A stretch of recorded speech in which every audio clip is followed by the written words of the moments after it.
Testing.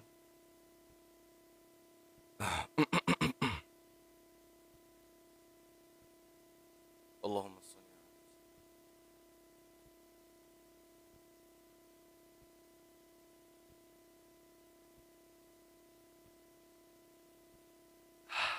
Bismillahirrahmanirrahim. Alhamdulillahi rabbil alamin.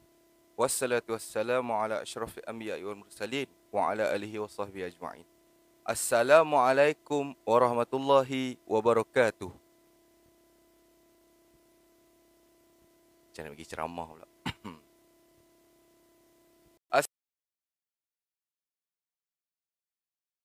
Assalamualaikum. Hari ni hari Isnin 17 Mac 2025. Okey.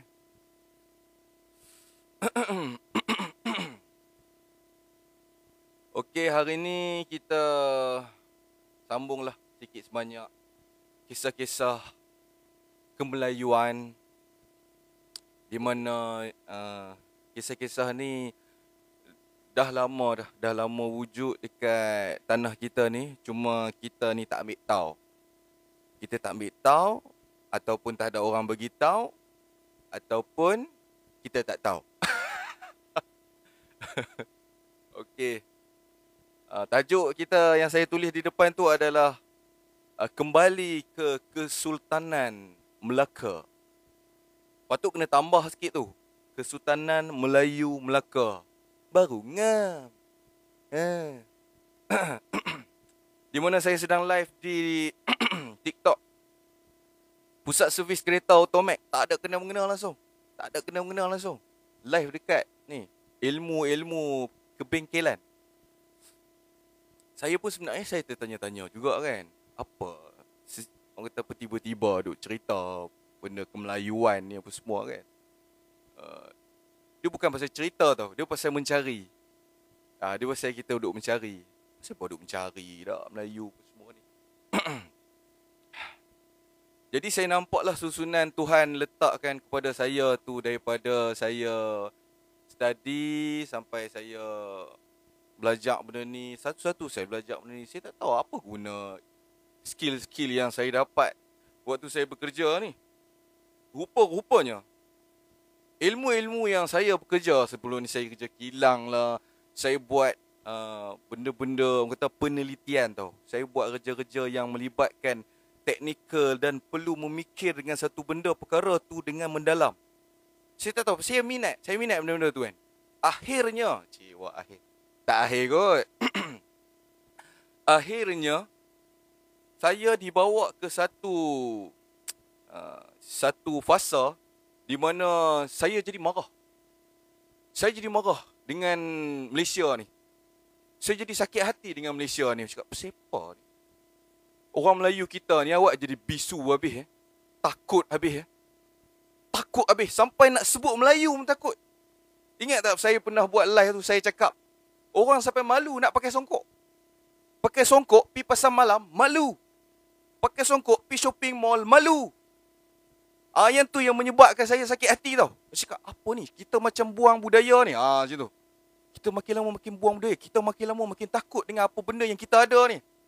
Saya point kat situ adalah, benda tu daripada kita. Kenapa kita nak takut pakai? Nak malu memakai? Jadi saya merasakan, makin lama makin hilang. Semangat Melayu yang ada pada orang Melayu tu, semakin lama semakin hilang. Jadi itu yang membuat saya marah. Itu menyebabkan saya marah. Bila saya marah, saya takkan maki orang. Jangan risau. Bila saya marah, saya jadi nak mencarilah kan. Saya cari apa? Saya bukan nak marah orang. Saya pelik lah pasal apa saya marah. Macam tu. Bila saya pelik pasal apa saya marah, saya mulalah mencari. Kenapa saya rasa marah kan? Saya ni orang Melayu lah kan. Siapa aku marah benda-benda macam tu kan? Apa yang ada dekat dalam diri kita ni menyebabkan kita rasa tak selesa benda tu? Dan saya yakin ramai orang marah juga. Saya yakin ramai orang tengok pakai songkok malu, pakai seluar pendek, rambut hijau. Saya yakin ramai orang tak selesa dengan keadaan tu. Mereka tengok orang Melayu ni pelik ni, dah jadi macam Korea dah ni. Rambut hitam, pakai contact lens, pakai gincu. Betul tak? Betul tak saya kata? Betul. So sama, kita sama. Jadi apa yang ada kat dalam badan kita ni? Apa yang ada dalam darah kita ni? Kita jadi tak selesai benda-benda macam tu. Dia pasal kita ni orang Melayu dah ada dah benda-benda yang kita pegang sebelum ni. Macam mana adat-adat kita duk sebelum ni, kita duk amalkan macam mana daripada moyang kita, tok-tok kita. Sebab tu kita marah. Kita tengok perubahan tu berlaku macam orang Melayu ni dah macam rupa orang Korea. Orang Melayu ni dah rupa macam orang Jepun. Dia terikut-ikut dengan budaya barat. Nampak macam orang putih lah. Yang tu menyebabkan kita akan rasa marah. Saya ambil simple, saya ambil contoh mudah saja. Saya ambil songkok saja. Orang dah mula segan pakai songkok. Start pada tu lah. Jadi bila saya mula mengkaji, saya kaji ni tak lama pun, baru-baru je. Saya ni semua baru-baru je. Bukannya, ni saya mengkaji daripada 14 tahun. Saya baru-baru je mengkaji. Semakin kita di era teknologi yang berkembang pesat ni, semakin cepat maklumat tu sampai. Semakin mudah maklumat kita nak dapat. Okey? Okey. Jadi saya ni ada basic daripada penyusunan data maklumat. Bukan saya ambil diploma untuk apa ni? Data collection, bukan. Saya memang ada basic dah daripada data. Banyak-banyak data. Contoh data tu ada 1000. Macam mana saya nak categorizekan? Macam mana saya nak susunkan? Yang ni bila. Saya mahir dalam bahagian tu. Saya mahir. Maklumat-maklumat yang tercatat lama-lama daripada tahun 1000, tahun 700, tahun 1004, tahun 600. Saya boleh compilekan semua. Itu kemahiran saya. Dan saya gunakan kemahiran tu waktu saya kerja kilang tu. Saya waktu kerja kilang tu, saya rimah. Saya buat satu projek ni. Dia ada banyak skru, banyak part apa semua kan. Saya jadi pening. Kejap nak order ni, kejap nak ambil ni, nak produce ni. Jadi saya jadi pening. Jadi saya buat satu formula untuk memudahkan kerja saya. Saya susun semua produk tu, part-part dia sampai ke skru apa semua yang melibatkan ribuan data saya kena susun. Dan bila saya tekan je produk ni nak 3, ni nak 4, ni nak 5, dia keluar. Berapa saya kena order skru. Contoh. Berapa saya kena order skru. Jadi jumlah skru tu lah terpakai dalam projek tu. Itu kemahiran saya. Saya dah ada tu waktu 10 tahun lepas. Jadi bila Tuhan bagi kita sesuatu kemahiran ni, kita jadi tertanya-tanya lah kan. Untuk apa benda ni akan digunakan? Untuk cari duit, untuk hidup kita lah di dunia ni. Kemudian kita sambung dekat saya marah tadi. Saya marah tau. Saya rasa tak selesa. Orang Melayu ni jadi penakut habis. Penakut habis. Nak cakap tak berani. Tapi biarlah kita jadi Melayu yang pintar. Okey? Jangan kita jadi Melayu yang dungu, tak pasal-pasal, sebut entah apa-apa, sebut merapu-rapu. Jangan. Sebelum kita nak keluarkan perkataan, pastikan kita ada maklumat dulu, ada ilmu dulu, ada sandaran dulu, baru bercakap. Jangan duk cakap lebih kurang je semua. Sekali orang kata merapu lah. Orang kata merapu lah, ini dah ada magic lah, apalah. Yang tu kita tak mau. Kita tak mau benda-benda macam tu lah. Jadi benda yang paling solid untuk kita ceritakan kepada orang-orang Melayu kita ni, adalah sejarah. Benda yang paling kita kena sampaikan dekat orang Melayu kita ni, apa benda adalah sejarah. Dengan penyampaian sejarah kita kepada ramai-ramai orang Melayu ni, mereka akan dapat satu semangat. Mereka akan dapat satu semangat di mana kita ni, orang Melayu dulu ni, rupa sebenarnya macam mana. Baru masuk akal kena dekat kita sekarang ni. Baru dia match dengan sekarang kita ni, 2025. Bila kita dengar sejarah Melayu yang lama tu, baru ngam cerita pasal apa macam ni, pasal apa macam ni, pasal apa macam ni, pasal apa. Dia fakta tau. Dia macam mana terbentuknya Kelantan, Pahang, Perak, Johor, Melaka, Perlis, Kedah, macam mana terbentuknya negeri di Semenanjung ni melalui kesultanan. Nampak. Dan ada lagi kisah-kisah dia sebelum pada tu lagi. Sebelum Kesultanan Melaka lagi. Ada lagi. Sebab dia jadi pelik. Sebenarnya dia pelik dekat sini. Cerita pasal Kesultanan Melaka ni, dia peliknya dekat bila Islam tu sampai, kita terima bulat-bulat. Kita terima bulat-bulat dan kita tak tentang pun. Kita tak lawan pun. Daripada agama Islam ni, kita tak tentang, kita terima. Sedangkan Islam bila nak disampaikan tu, aku bagi contoh lah. Cuba sampaikan agama Islam ni dekat orang keliling hampa yang bukan Islam. Apa dia orang cakap? Dia orang akan bagi 1000 alasan. Dia orang tak mau. Seboleh-leh dia orang tak mau. Tapi kenapa dulu kita orang Melayu terima Islam macam tu saja? Kenapa macam tu? Kenapa penerimaan kita tu tidak mencabar Islam ni? Kita terima. Nampak? Kat situ lah. Jadi makna kata bila kita nak sebarkan Islam tu, hari ni susah. Hari ni susah. Pergi. Cuba try sebarkan. Susah. Mereka ada hujah-hujah mereka. Bila ada hujah-hujah. Tapi kita dulu, di tanah Melayu ni, kita terima Islam dengan rela, dengan tenang. Tak ada peperangan, tak ada pertumpahan darah. Dari situ, kita kena selitkan, itulah maklumat yang ada pada leluhur kita. Leluhur kita tu, terima Islam bulat-bulat. Kenapa? Why? Dia kena timbulkan tu. Satu lagi saya nak bagi tips. Kita kena banyak why. Kena banyak why. Kena banyak persoalan. Bukan huruf Y. WHY bahasa orang putih. Kenapa? Kena banyakkan persoalan. Bila banyak persoalan, kita akan cari jawapan. Bila tak dapat jawapan, relax dulu. Sabar dulu. Tuhan akan susun macam mana jawapan tu nak sampai kat kita. Doa dulu. Itu yang saya belajar lah setakat saya kehidupan ni 30 lebih tahun. Saya nampak macam mana Tuhan susun satu benda tu nak bagi sampai kat hamba dia. Macam mana Tuhan susun. Kita kena sabar. Jangan gopoh.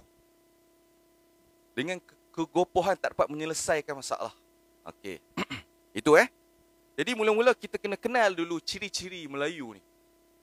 Mula-mula kita kena kenal dulu ciri-ciri Melayu ni. Daripada cerita sejarah lah. Bukan saya nak cerita Melayu macam ni, Melayu macam ni.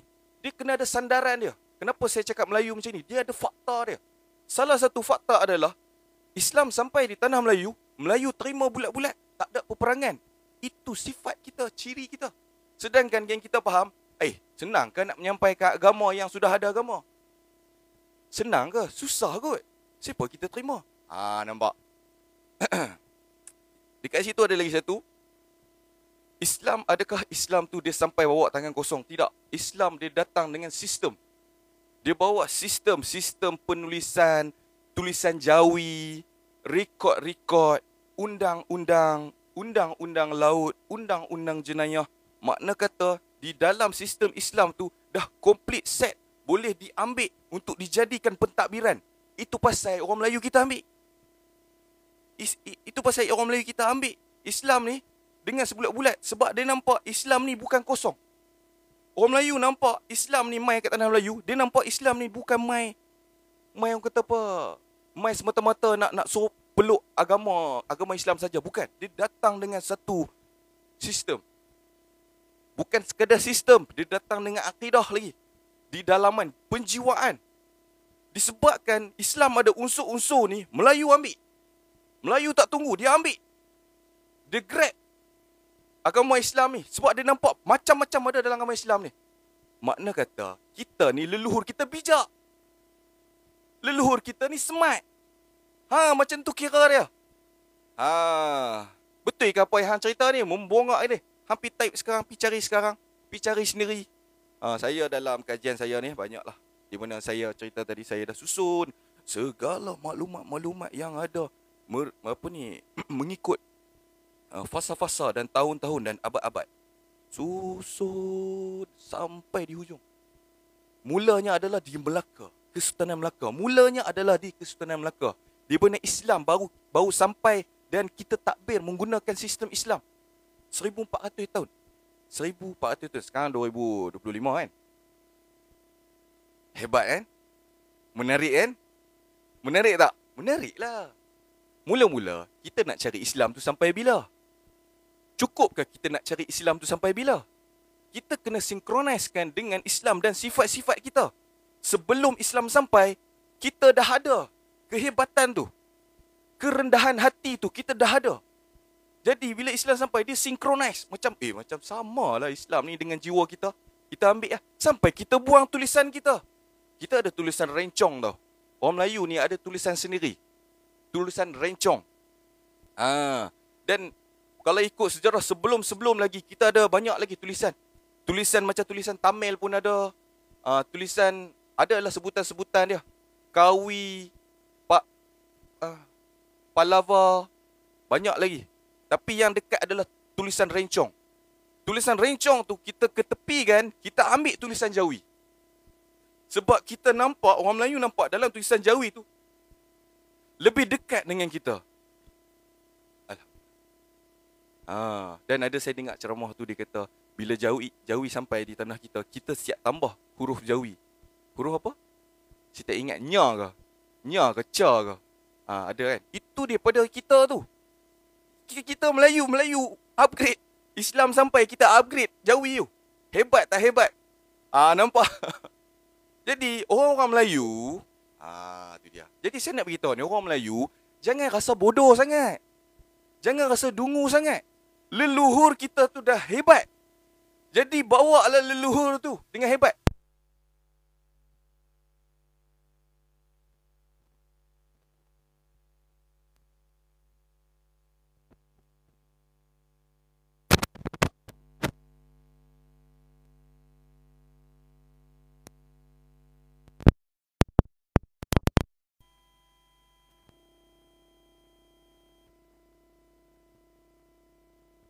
Testing.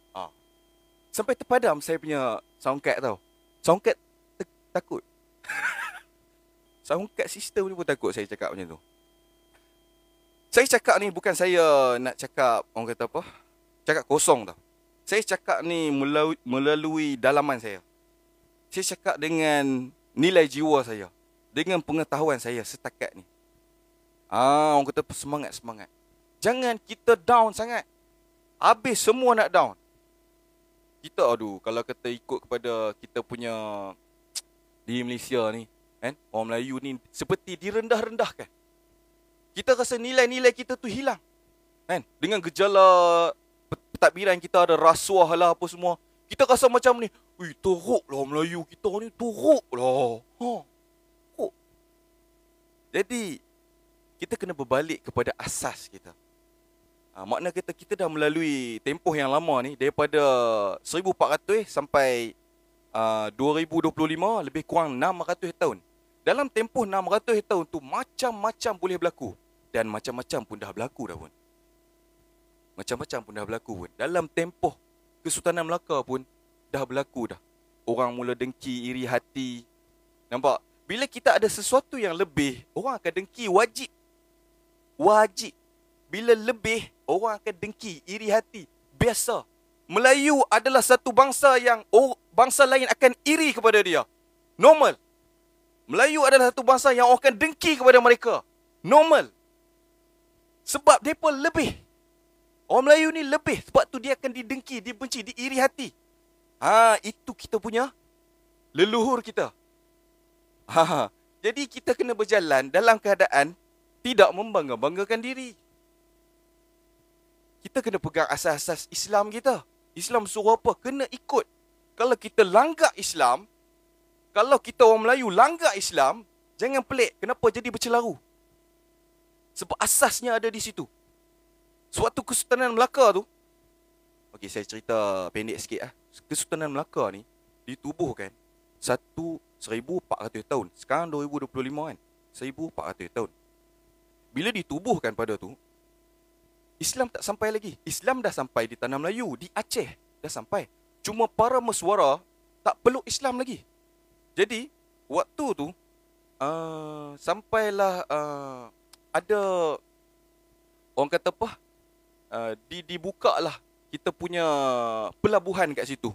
Pelabuhan. Orang dulu-dulu ni, orang di Tanah Melayu kita ni, hampa kena tengok dari sudut geografi, di Tanah Melayu kita ni ada apa? Ada tanah, ada sungai, ada laut, ada pulau-pulau. Jadi bila banyak pulau-pulau, pergerakan kita menggunakan kapal. menggunakan kapal. Kita nak pergi ke Jawa ke dulu panggil Majapahit. Kita menggunakan kapal. Jadi budaya kita di sini menggunakan kapal. Kita perang-perang atas kapal. Hampa tengok dalam Parade of Caribbean tu. Kita lebih kurang tu je dulu. Kita punya budaya kita naik kapal berperang. Dan ada senjata-senjata kita. Ni tak pikat senjata lagi. Banyak saya nak cerita ni.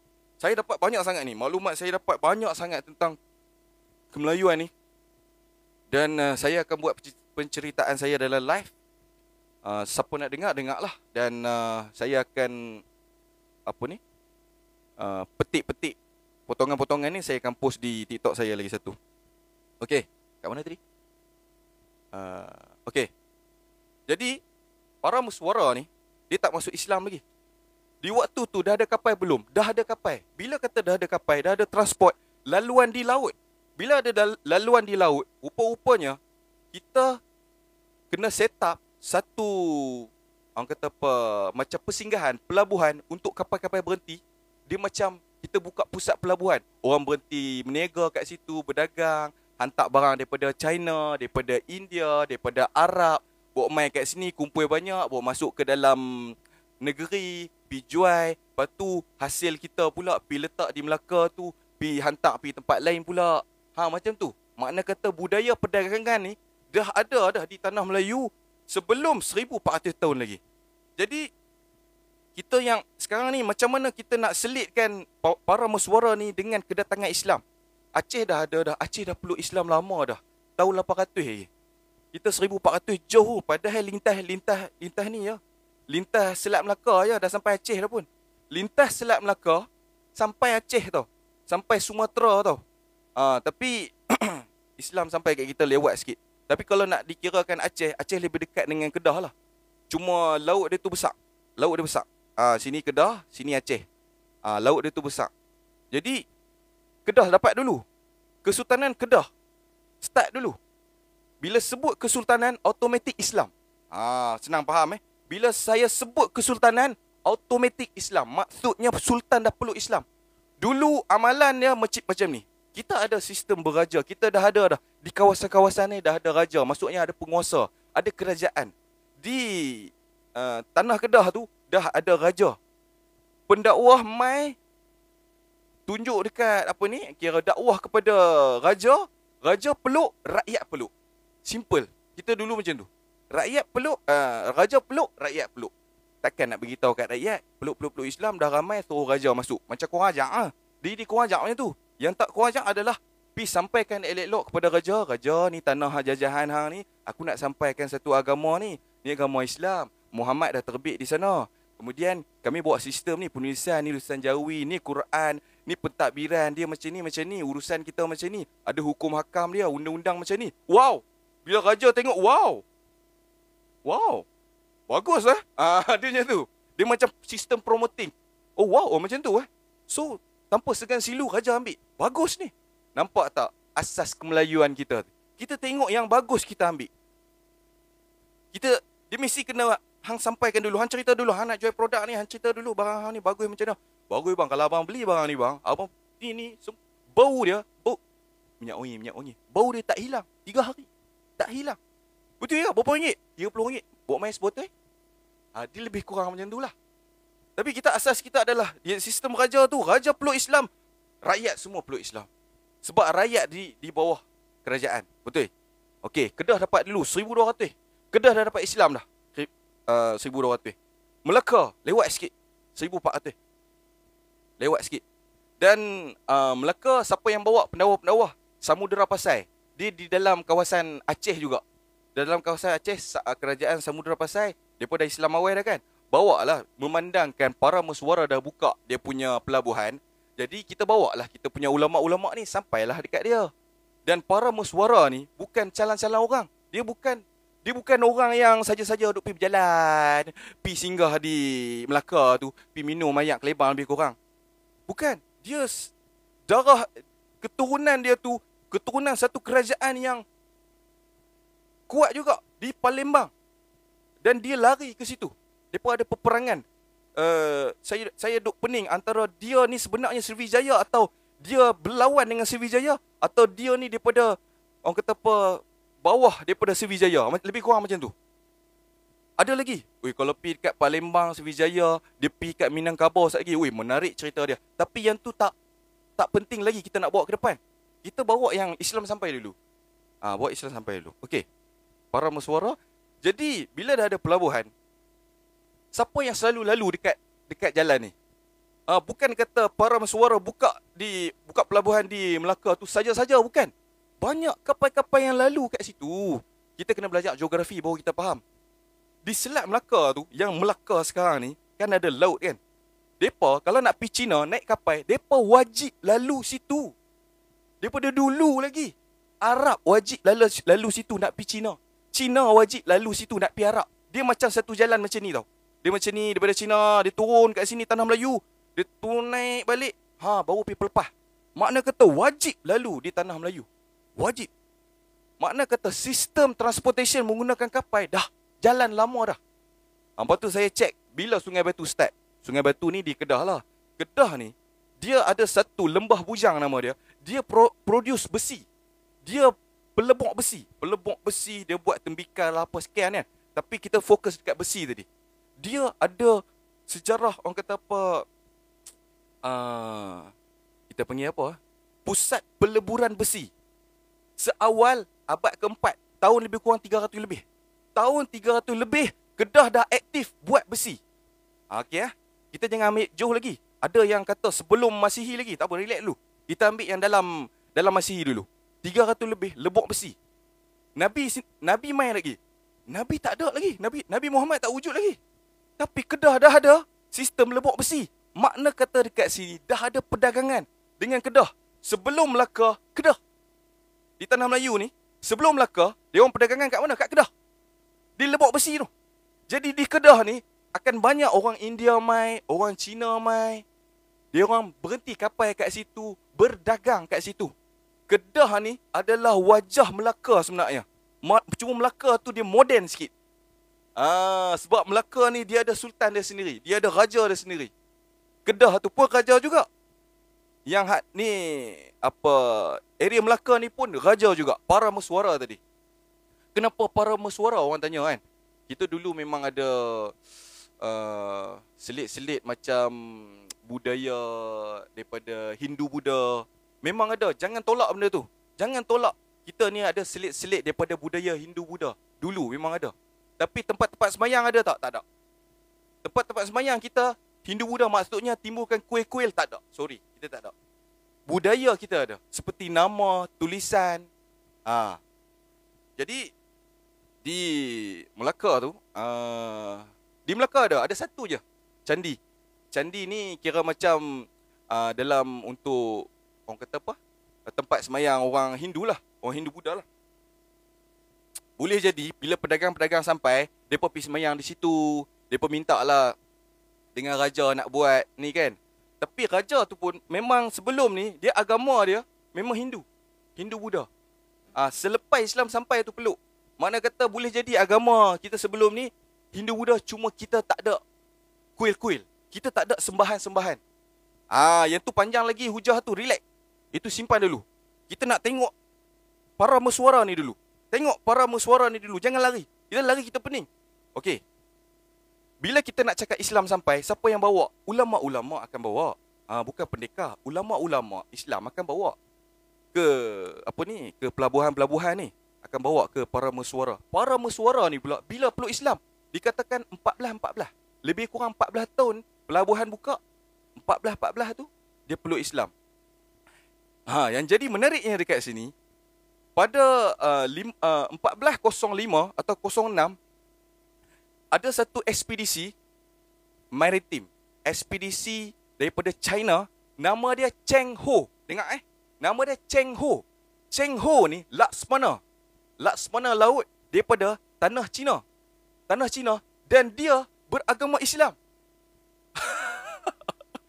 Jadi persoalannya sekarang, macam mana Cheng Ho boleh peluk Islam, sedangkan Aceh baru peluk Islam, Kedah baru peluk Islam kan? Macam mana Cina yang jauh tu boleh peluk Islam? Sebab Arab kan kena lalu sini. Nabi Muhammad terbit kat Arab. Kan kena lalu di Tanah Melayu ni, di Selat Melaka ni untuk pergi ke Cina. macam mana China dah peluk Islam. Nampak? Kat situ menariknya cerita ni. Jadi saya tengok. Lepas tu saya cari macam mana Islam boleh sampai di tanah China ni, di Beijing ni. Hampa pergi tekan Beijing, hampa tekan masjid. Dia akan keluar poin-poin masjid di Beijing. Punya banyak masjid di Beijing. Jadi keturunan Cina di Beijing tu banyak yang agama-agama Islam. Siapa bawa? Sa'ad bin Abi Waqqas. Sahabat Nabi di kerajaan Uthmaniyah. Di kerajaan Uthman bin Affan. Uthmaniyah pula. Kerajaan tu. Dia bawa, mai. Kira Nabi Islam terbit 610. Time tu Abi Waqqas sampai, dia sampai dalam 650. 50 sampai kat ni di tanah Cina. Kan?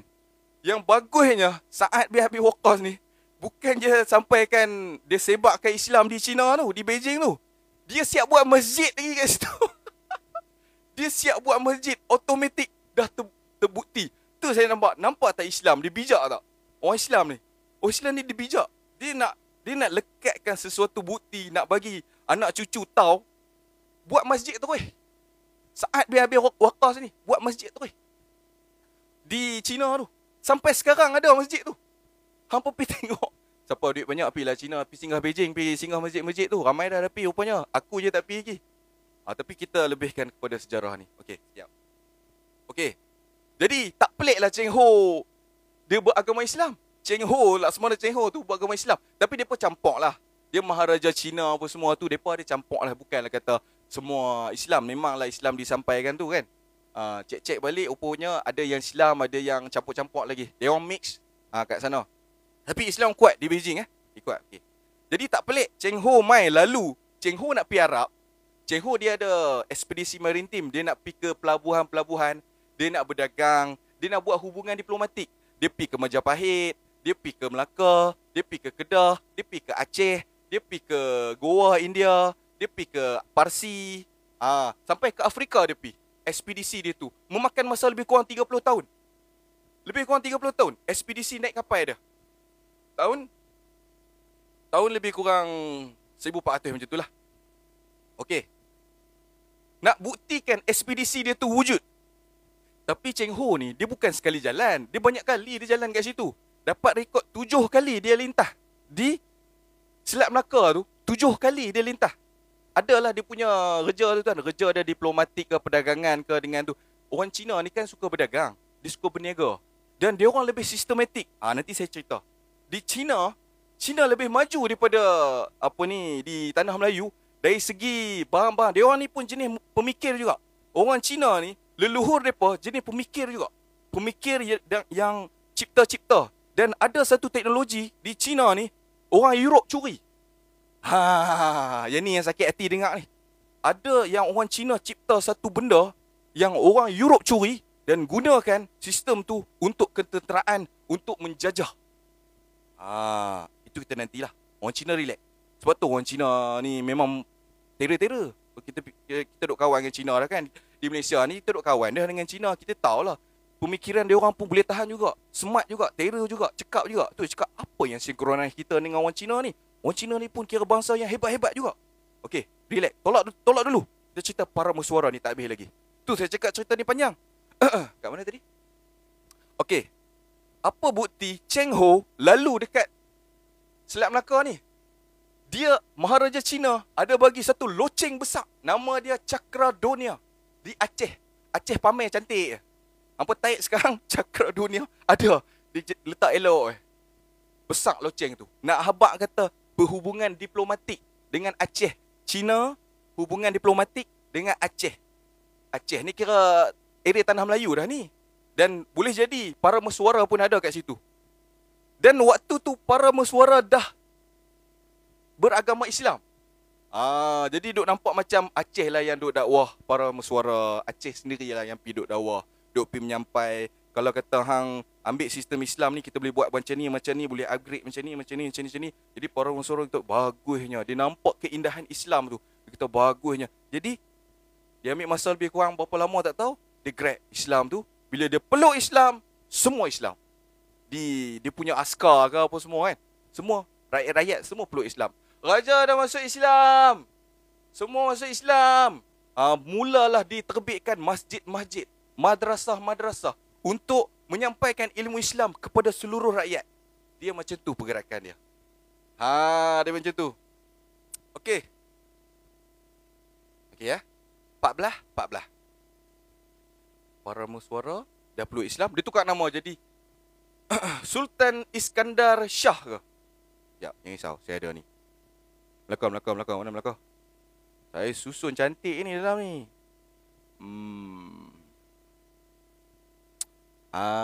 Misi pelayaran Cheng Ho.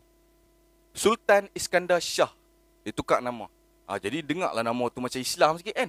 Sultan kan? Okey. Dah sampai kat situ. Jadi bila Islam dah bertapak di Kesultanan Melaka, dia automatik nama tukar. Para mesuara tu tak tahu lagi. Dia nama apa kerajaan dia tu. Dia pun duk pening ni. Saya ingat para mesuara ni kerajaan Sriwijaya. Tak, bukan. Sebab ada catatan yang Kesultanan Melaka ni pergi serang Pahang. Sebab Pahang ni Kesultanan dia kerajaan Sriwijaya. Pahang tu kerajaan Sriwijaya, Kesultanan Melaka conquer Pahang. Makna kata dia ada benda yang dia tak clear lagi dengan Sriwijaya. Itu saya cakap tadi. Kesultanan Melaka yang para mesuara ni kerajaan mana kita tak tahu. Tapi duk nampak dia bawa Melayu lah. Melayu dia duk bawa Melayu. Kan? Tapi di kepulauan kita ni memang orang Melayu lah. Di Aceh ke, Minangkabau ke, di Riau ke, semua tu kita panggil orang Melayu. Di kawasan Palembang, ni kita panggil orang Melayu. Okey. Berbalik kepada para mesuara tadi. Lepas Islam dah sampai, dia berkembang, dia terus berdagang. Dia jadi apa tau? Bila para mesuara atau kita panggil Sultan Iskandar Shah ni, dia dah peluk Islam, dia automatik yang hak duduk berdagang di Kedah tu beralih arah ke Kesultanan Melaka. Pedagang-pedagang akan berhenti kat situ. Pedagang tak berhenti kat Kedah dah. Baru masuk akal Persepa di Lembah Bujang tu jadi macam stop, jadi macam hambar, jadi macam tak ada apa-apa dah. Di Kedah tu dah tak jadi pusat pelabuhan dah. Baru masuk akal. Dia jadi terbiar macam tu. Terbiar. Sebab dia orang waktu kegemilangan Kedah ni sebenarnya awal lagi. Tahun 500, tahun 400 macam tu. Di mana waktu tu aktif berdagang. Jadi selepas pada tempoh tu, ni dia orang jadikan hentian di Melaka pula. Tapi Kedah memang ada lagi lah orang duk main, ada catatan sampai 1200. 1200 ada lagi. Ada lagi Kedah 1100 ada lagi duk main di Kedah. Maksudnya ada pelabuhan tapi tak aktif macam Melaka. Melaka ni habis semua kapal berhenti. Cina, Arab, India, Parsi semua berkumpul kat situ. Jadi apa? Dia jadi satu kekayaan lah. Dia jadi terbentuk satu sistem ekonomi lah. Perdagangan kat situ dia jadi maju, duit pun jadi banyak, jadi kaya dengan cepat. Jadi Kesultanan Melaka ni kaya lah. Dia dah kaya dalam tempoh 100 tahun saja. Bila kita kena serang dengan Portugis, 15-11.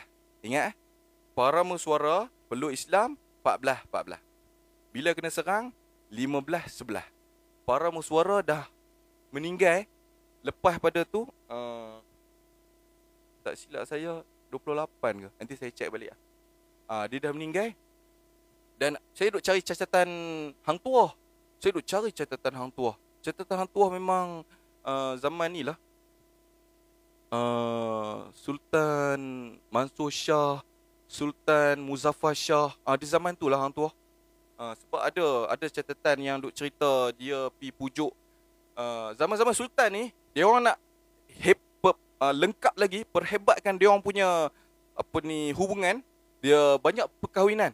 Sultan kahwin dengan Puteri Majapahit, kahwin dengan Puteri Pasai, Samudera Pasai, kahwin dengan ni Hang Lipo daripada China. Dia orang mengeratkan hubungan diplomatik tu dengan perkahwinan. Jadi satu sultan tu ada kahwin sampai 3 orang, 4 orang. Dia macam tu. Nak eratkan hubungan.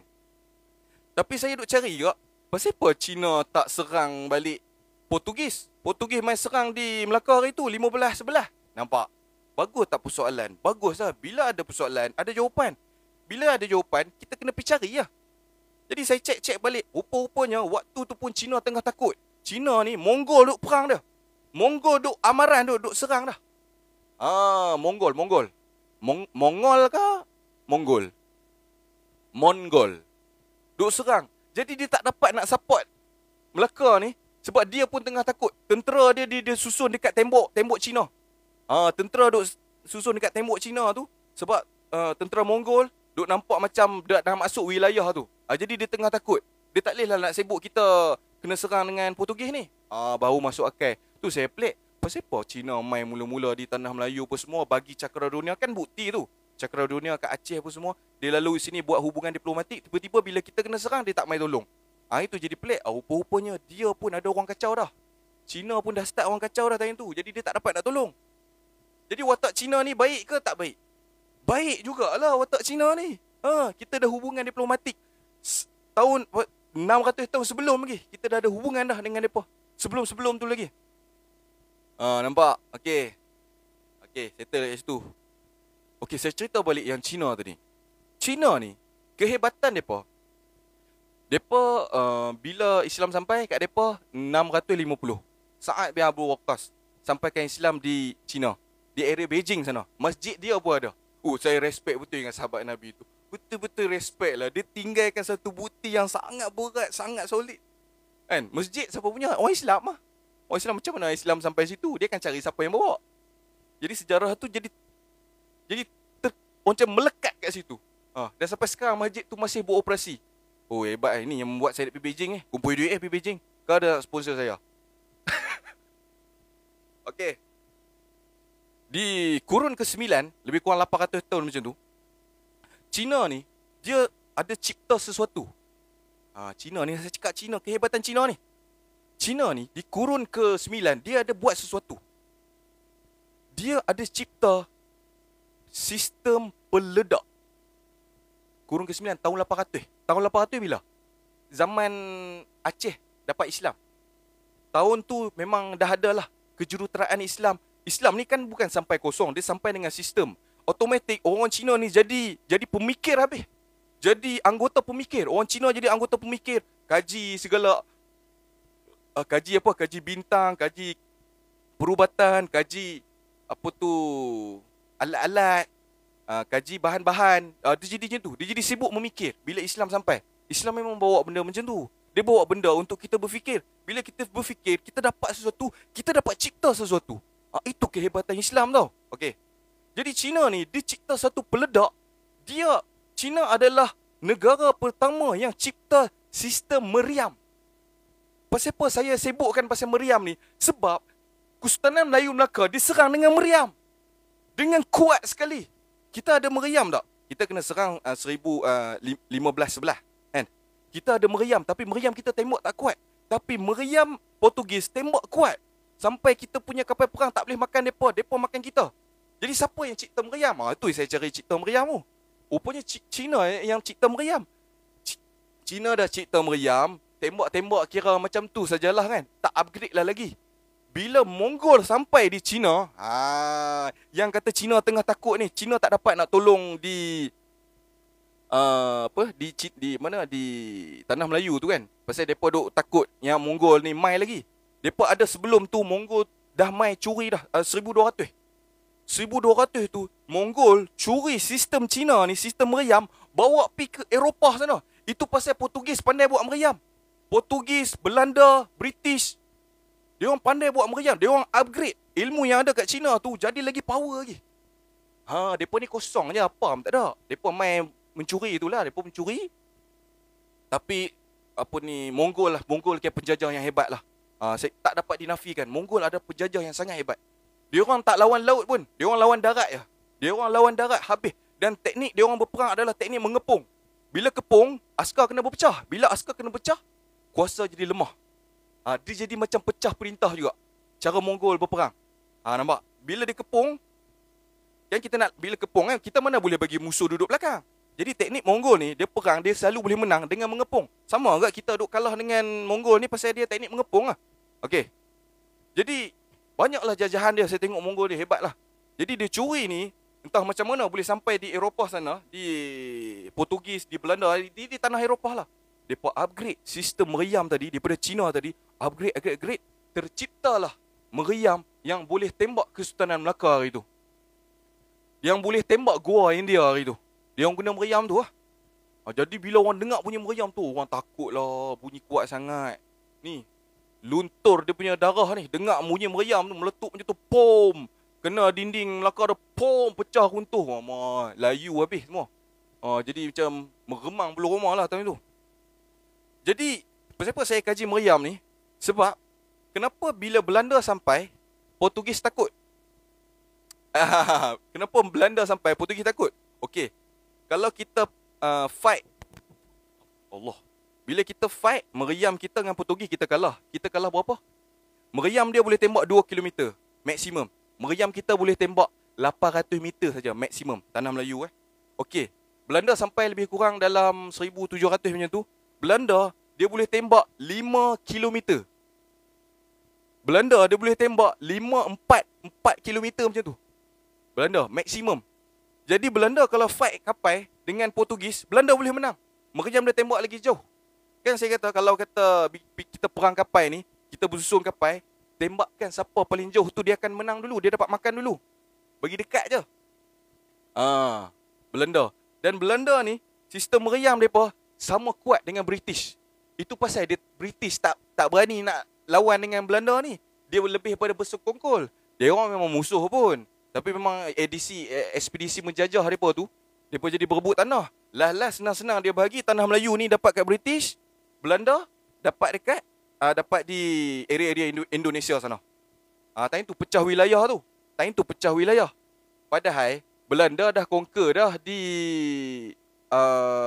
Melaka.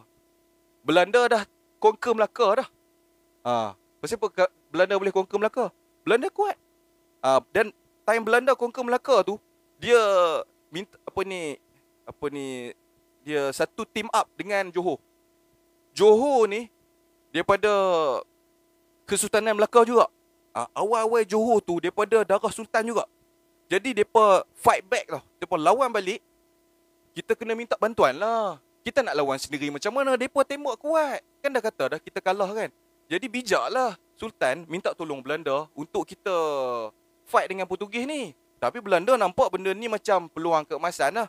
Macam dia orang boleh makan balik lah kan. Jadi Belanda ni lebih kepada ketenteraan dan perdagangan. Dia bukan lebih pada penjajah. Belanda ni dia memang darah penjajah, tapi dia tak macam Portugis. Portugis ni agresif. Jadi kita minta tolong Belanda, pergi fight balik nak bagi dapat tu. Time tu lah jadi konflik. Sebelum Johor dengan Belanda serang Kota Melaka, Aceh dah serang dulu. Kota Melaka tu. Pasal apa? Aceh ni nak conquer. Okey, sekarang Melaka dah jatuh.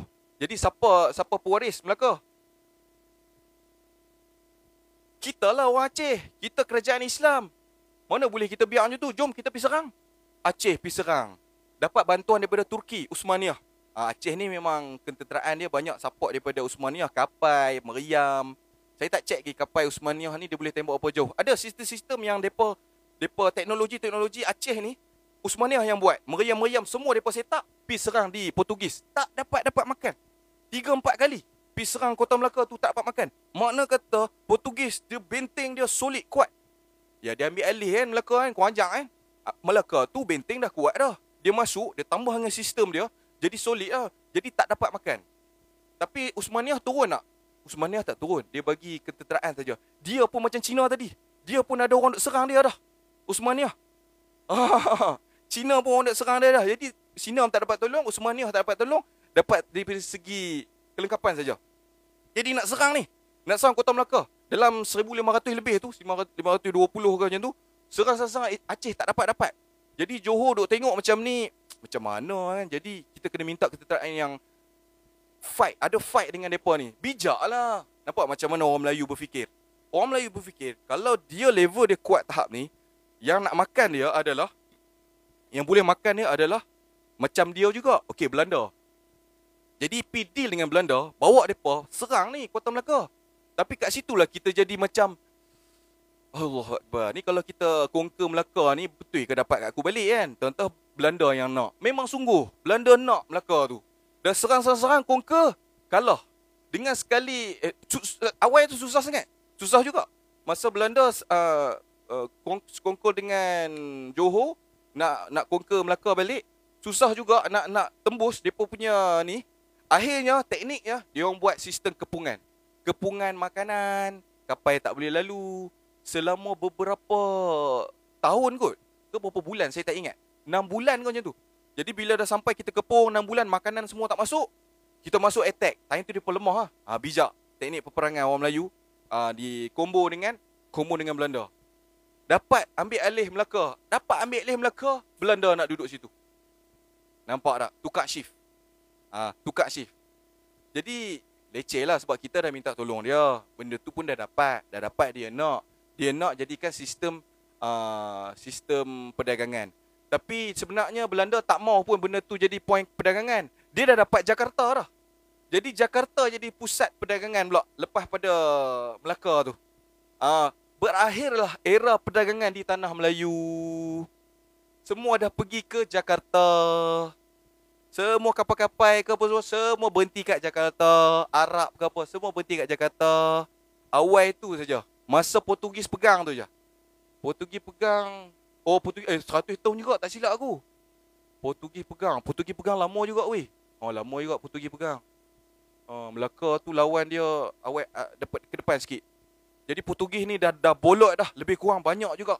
Bukan dia serang tu end tau. Dia serang tu dia conquer.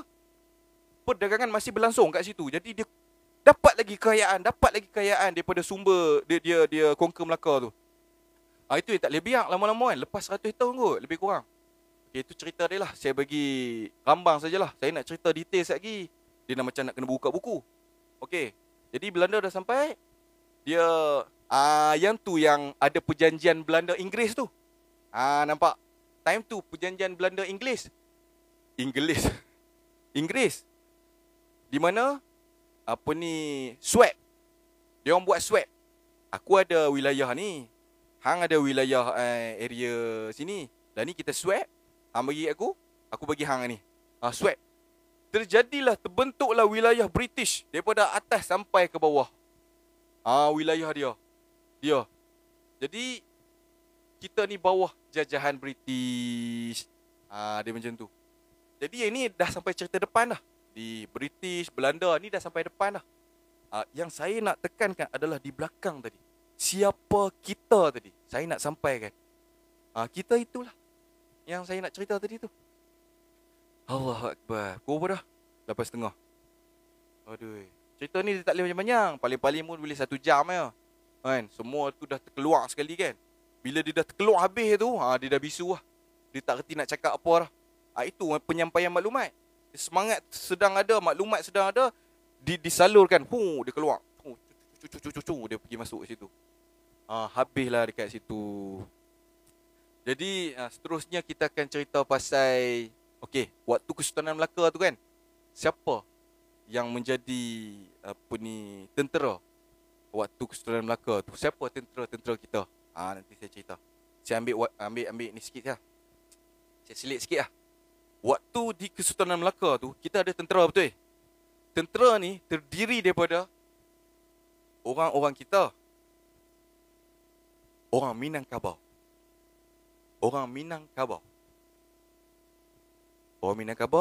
Tentera Kesultanan Melaka. Bukan sekadar tentera. Orang Minangkabau ni, dia pun pedagang. Dia kan duduk kat Sumatera sana kan. Mereka berhijrah ke sini. Dia orang jadi askar. Dia orang jadi tentera. Dan dia pedagang. Sebab apa saya duk kaji macam mana terbentuk Negeri Sembilan. Saya duk pelik macam mana Negeri Sembilan ni boleh ada kan? 9 negeri kan. Jempur, Rembau apa semua tu kan. Macam mana boleh terbentuknya Negeri Sembilan ni kan. Rupa-rupanya waktu Kesultanan Melaka tu, atau sebelum lagi, saya rasa waktu Kesultanan Melaka lah, atau sebelum lagi logik. Sebab kata dia pun masih ada kapal boleh pergi ke Kedah. Sebab tu orang Minang ada di Kedah juga. Orang Minang ada di Kedah juga. Orang Minang ada di Melaka juga. Di tanah kita Semenanjung ni. Masuk ke Selangor, masuk sampai Gombak sana semua ada. Sebab apa? Kita kira yang menjalankan aktiviti perdagangan. Orang Minangkabau ni. Dan dia orang juga darah-darah pahlawan, darah-darah tentera. Saya jumpa catatan lama ni. Catatan lama di mana nama Melayu tu terbit. Melayu, nama Melayu terbit time Kesultanan Melaka ke? Tak. Sebutan nama bangsa Melayu tu, tanah Melayu tu, terbit time Kesultanan Melaka ke? Tak. Bangsa Melayu tu terbit sebelum lagi. Bangsa Melayu. Bukan time 1400. Tu kokok hampa ingat Melayu ni terbit 1400. Dah, awal lagi. Hoi, gila oh. Kau. Dan ada bukti-bukti lama ni. Okey. Kalau macam dulu, kita nak cek bukti terbentuknya sesebuah kerajaan tu, kita akan carilah ayat Melayu tu. Bila dapat. Okey. Bila Melayu tu dapat tengok istilah dalam Melayu tahun 683. Nampak? Istilah Melayu tahun 83. Tak ada satu tu yang sebut Melayu tu mana? Semua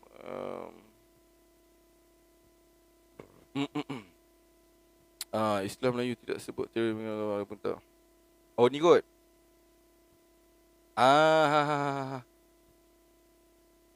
Ni. Tahun 860. 860 Tahun 860 menyebut, ini pasal sistem Islam tak sampai lagi, kita duk guna tulis bahasa-bahasa yang mana hak ada sajalah kan. Menyebut bahawa seorang raja dari Melayu, Balaputra Dewa, telah membina sebuah vihara kuil Buddha di Nalanda, India. Di Nalanda, India. Bukan di tanah Melayu tau. Di Nalanda, India. Makna kata Melayu ni dulu dia ada satu kerajaan yang dia dah ada hubungan diplomatik dengan negara luar dah. Dia dah ada. Sistem perkapalan pun dah ada time tu. Zaman Nabi dah ada kapal-kapal. Zaman Nabi kan Nabi Nuh lagi dah ada kapal-kapal kan. Kan orang kata, apalah Nabi Nuh ni buat kapal atas bukit. Makna kata kat situ, orang dah ada kapal. Orang kapal buat kat laut. Dia pun cakap kat Nabi Nuh, apa Nabi Nuh ni buat kapal atas bukit. Orang buat kat laut. Kenapa dia pun tak kata macam, apa yang hang buat tu? Apa benda ni? Ini apa benda? Dia tak cakap yang tu. Dia pelekehkan Nabi Nuh tu buat kapal atas bukit. Mana kata sistem kapal dah ada dah time tu. Daripada Nabi Adam lagi dah ada kebijaksanaan untuk mencipta kapal. Okey? Ada seputra keturunan raja. Pasal keturunan Raja Melayu. Tunjuk sudah ada identiti Melayu. Okey. Semoga semua itu tahun 800 ni yang cakap Minang tadi ni. Ni. Sebutan yang tercatat di batu ataupun barang. Sebutan yang dicatat. Mana kata kira ni artifak sejarah lah. Time Kesultanan Melayu Melaka, dia bukan artifak sejarah dah. Dia memang dah solid dah. Ada maklumat-maklumat yang penulisan-penulisan. Sama konsep macam hadis-hadis Nabi tu. Penulisan-penulisan, tulis-tulis kitab, hadis Nabi semua kan. Sampailah terkumpul semua. Itu sejadilah sunnah Nabi. Macam mana kita akan amalkan sunnah Nabi. Daripada rekod-rekod ni lah. Takkan daripada mulut-mulut. Nabi buat macam ni, Nabi buat macam tu. Tak, dia penulisan. Penulisan tu perlu detail sama macam apa yang seseorang tu buat. Dia macam tu. Jadi terrekod dengan baiknya. Macam tu. Ada sanad-sanad dia. Dapunta yang berangkat dari Minanga dengan bala tentera naiki perahu ke sungai untuk menakluk.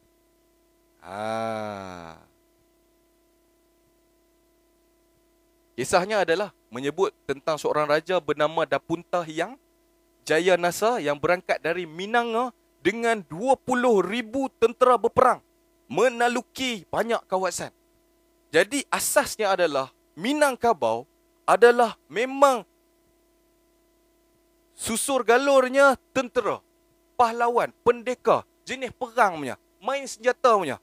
Tak pelik sampai sekarang saya duk heran, pasal apa dekat Minang ni depa setiap malam ada aktiviti bersilat tu dengan apa tu? Dengan ni kerambik. Syap ni lah. Dan dia orang ada pakaian dan dia orang punya basic. Ni apa dia?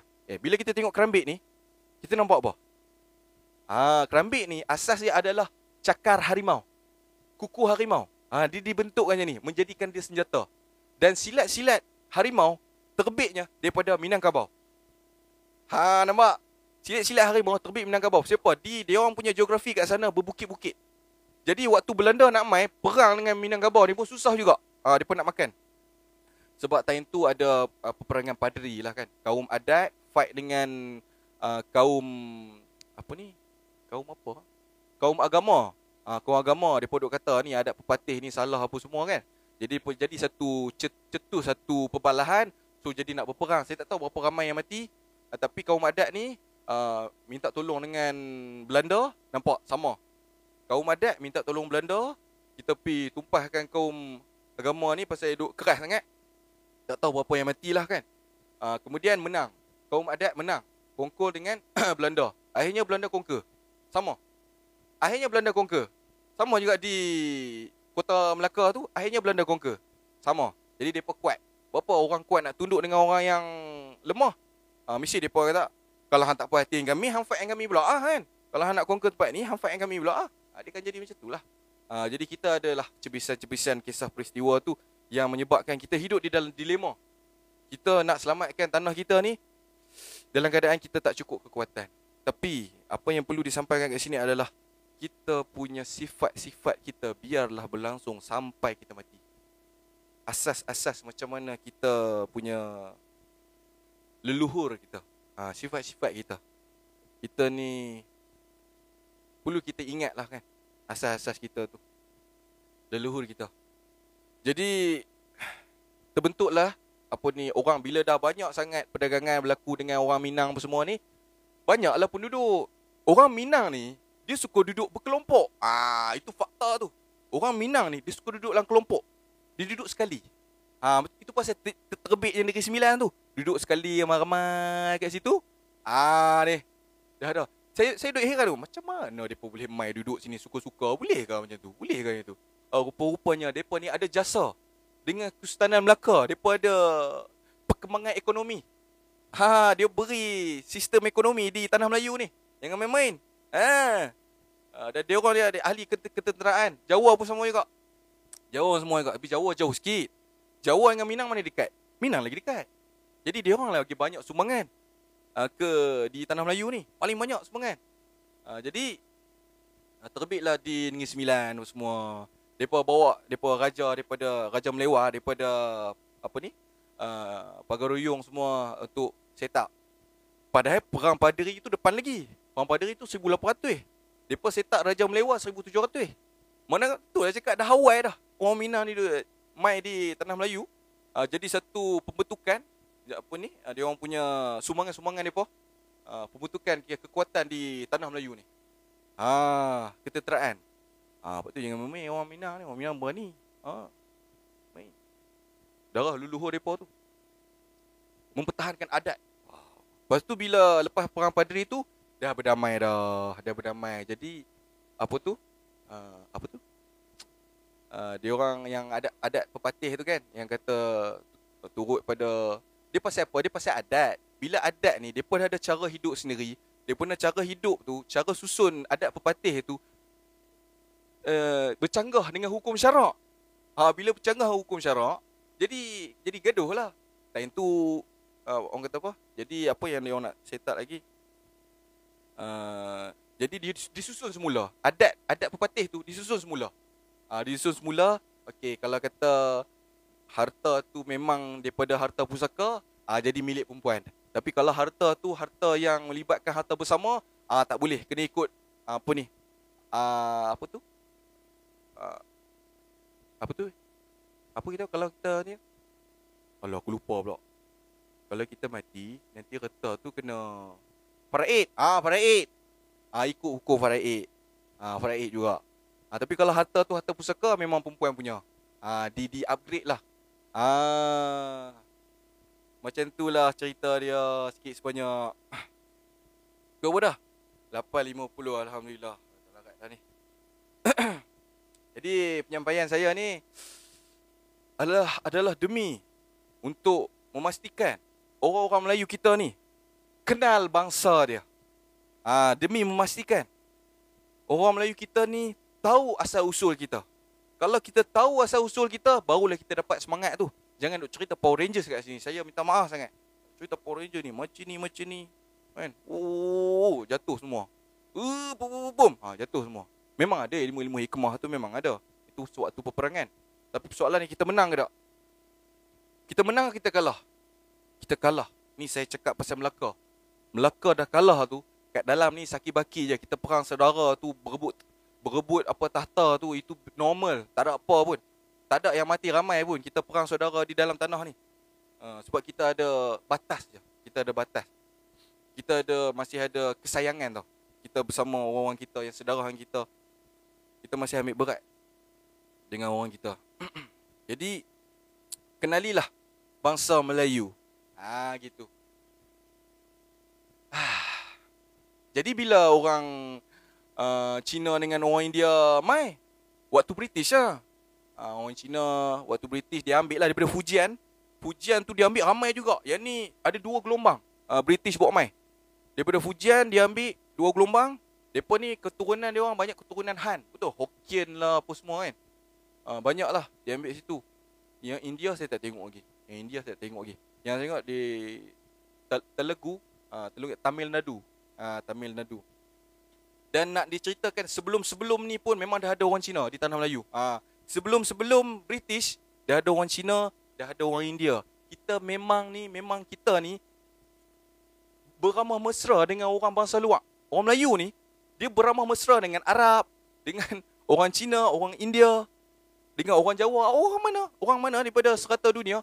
Sebab tu kita pelik. Bila orang putih mai di Malaysia ni, kita ni terhege-hege. Hello. How are you? Where you from? Pasal apa kita itu? Itulah sifat leluhur kita. Kita ni suka sambut tetamu.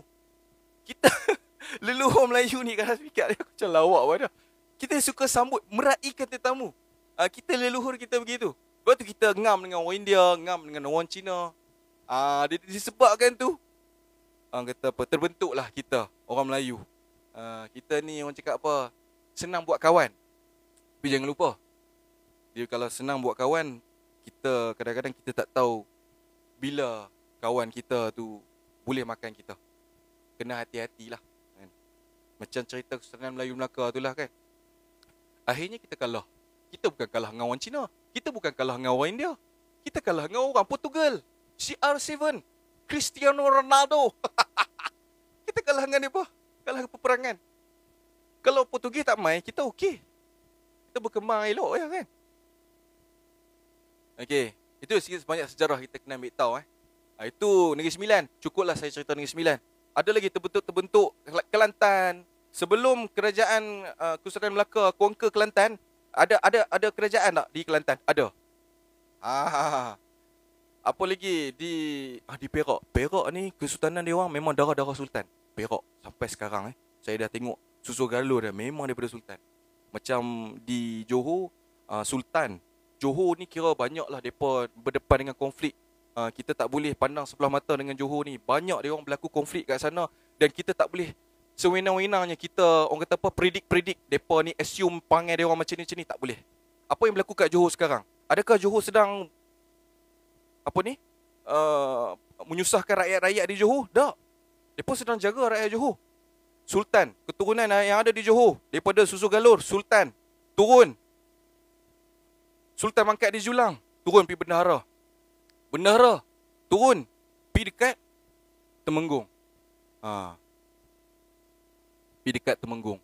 Waktu sultan yang mangkat di Julang tu, pentadbiran dia dah kucak-kacir dah. Dah memang putus harapan, tak tahu nak buat apa. Jadi tak dapat nak fokus dengan pentadbiran. Perjuangan tu jadi slow, hilang kuat. Tapi pada bendahara masih strong lagi. Dan ada buat satu peristiwa tu yang tak sedap sikit lah kan. Disebabkan sultan tu mangkat di Julang adalah kerana dibunuh oleh Laksmana sendiri. Adalah pembunuhan kan. Bukan berebut tahta. Kat situ memang ada benda yang bunuh lawan dia, bunuh. Itu je. Kemudian turun pi bendahara, turun pi Temenggung. Sekarang agung kita Sultan Ibrahim Ismail kan? Jadi kita sama-sama berterima kasih kepada keturunan-keturunan sultan ni. Kerana kalau tak ada sultan-sultan ni, kita tak dapat cari kita punya structure dari mana kita datang. Dan kita dapat bukti kukuh yang daripada dia orang ni, kewujudan mereka ni, wujudnya Kesultanan Melaka. Kat mana? Sultan Mansur Shah. Sultan Sultan Mansur Shah ke? Sekejap. Sekejap saya nak share ni. Makam Sultan kita ada di Kampar. Makam Sultan kita ada di Kampar. Kota Kampar. Sekejap Sultan Melaka. Mahmud Shah. Sultan Mahmud Shah, dia punya makam dia di Kampar. Di Kampar, Minang sana. Di Minang sana, di Kampar. Dia lari di situ. Bila dah kena serang tu, lepas tu lari di Pahang dulu. Relax dulu di Pahang. Pahang kan dah conquer. Memang dia Kesultanan Melaka. Dah conquer, relax dulu. Lepas tu pergi ke Bintan. Bintan ni, Singapura depan sikit. Singapura depan sikit. Dia ada Bentan ke Bintan nama itu. Pengkalan tu. Dia set up satu pengkalan ketenteraan. Belum apa-apa, Portugis dah mai dah. Portugis mai serang dah. Kan perairan tu orang duk lalu-lalu. Jadi dapat informer. Portugis pergi serang. Daripada Kota Melaka ni, Portugis pergi serang Sultan Mahmud Shah. Waktu tu mungkin time tu dengan Laksamana Han Nadim. Sekali dah tu. Kalah. Tumbang lagi. Jadi dia balik, dia berundur lah. Sultan ni dia berundur ke Kampar. Kemudian dia kira macam dah down lah. Memang dah down sangat. Lepas tu isteri dia meninggal. Lepas tu isteri meninggal. Lepas tu dia pula meninggal. Itu di Kampar sana. Makam ada di sana. 1528 tak silap saya. Inna lillahi wa inna ilaihi raji'un. Itulah kisah-kisah Melayu kita di Saki-Baki kita yang sedang ada lagi lah di sini kan. Terima kasih. Tidak lupa juga saya berterima kasih kepada pencipta barang-barang kemelayuan. Tak kiralah pada Minang ke, pada Jawa ke. Terima kasih. Kalau tak ada benda-benda ni, kita tak dapat tengok kita punya sejarah mai daripada mana. Ni Chris daripada mana saya tak tahu. Orang Melayu kita yang syarat dengan sifat-sifat leluhur yang lemah lembut, sopan santun. Sebab tu dalam rukun negara kita